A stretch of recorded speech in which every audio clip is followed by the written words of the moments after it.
Olá, eu sou Leandro Augusto Pereira, estudante do curso de Química Bacharelado na Unieste Campus Toledo.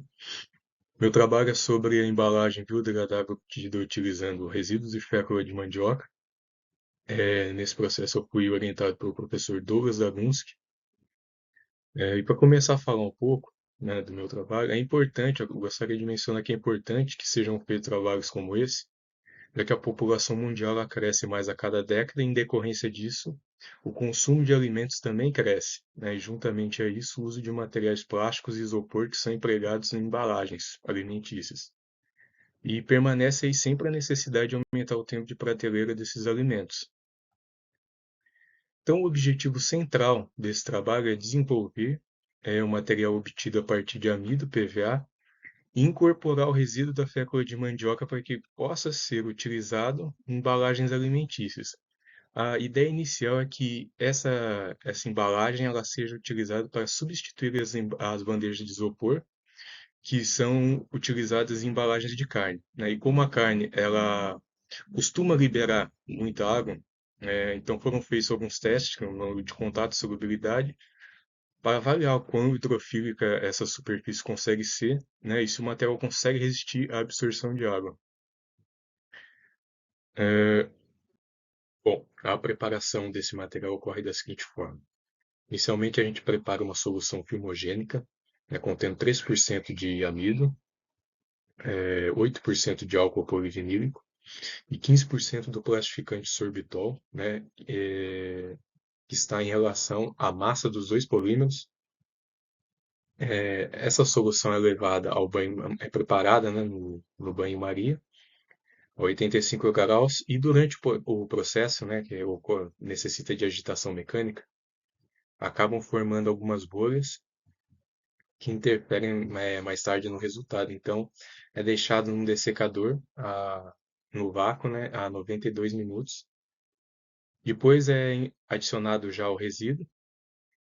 O resíduo está nas concentrações de 2, 4 e 6%, sendo o máximo. Depois essa solução é despejada em placas de Teflon e levada à estufa, onde fica ali por 48 horas a 40 graus Celsius. E com esses materiais prontos, né, a gente inicia com teste de solubilidade em água, onde as amostras elas são cortadas em 5 centímetros quadrados de área, levadas para secagem na estufa por 80 graus Celsius, 24 horas, e depois elas são submersas em água destilada por 24 horas também, e depois é calculada essa solubilidade em água. Também foram feitos testes aí de ângulo de contato, obtidas imagens com a microscopia eletrônica de varredura, e espectros na região do infravermelho.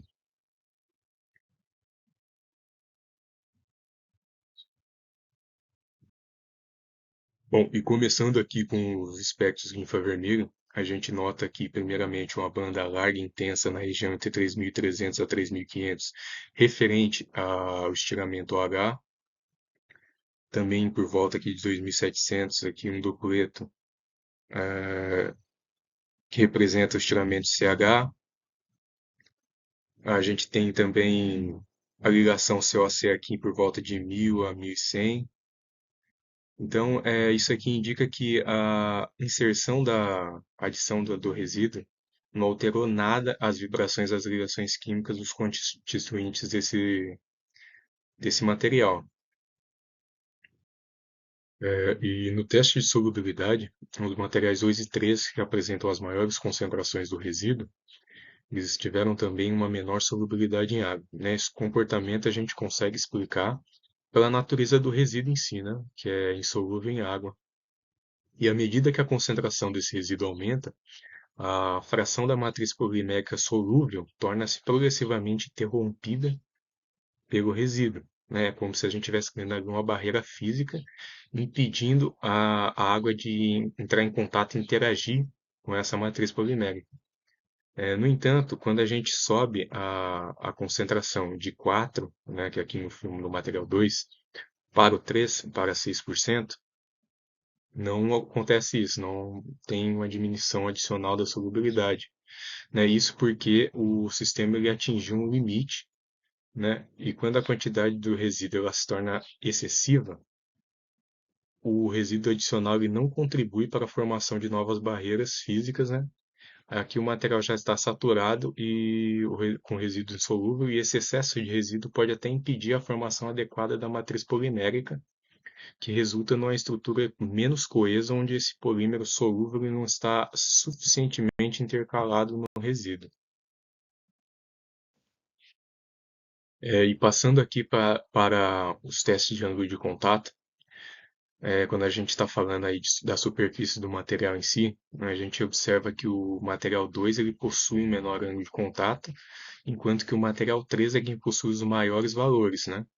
É isso porque o resíduo, né, ele é insolúvel, porém quando ele é incorporado no filme, ele forma uma superfície bastante porosa, e a depender dessa concentração, a capacidade de absorção ela pode ser alterada, né? No material 1, a gente observa inclusive valores muito próximos com o material puro. Foi feito esse teste também com o material puro, sem a adição de resíduo, e a gente observa valores muito semelhantes em todos eles, né? Isso porque o material 1, como a concentração é baixa, há pouco resíduo distribuído na superfície desse material. Então a gente observa que a própria interação do filme, né, da matriz polimérica com a água, enquanto que no 2 ele cria uma camada a mais, porém bastante porosa, e acaba resultando numa maior absorção de água, que resulta aí depois num ângulo de contato da gota um pouco menor, né, bem menor. E no caso do material 3, existe uma espécie de sobreposição, né, dos grãos do resíduo um sobre o outro. E isso, apesar do material ainda possuir uma superfície porosa, ela diminui a velocidade de absorção, e isso resulta assim numa superfície hidrofílica, mas aí um pouco menos hidrofílica do que a superfície do material 3. E passando aqui para as imagens obtidas com o MEV, nós já conseguimos notar um pouco do que eu havia falado.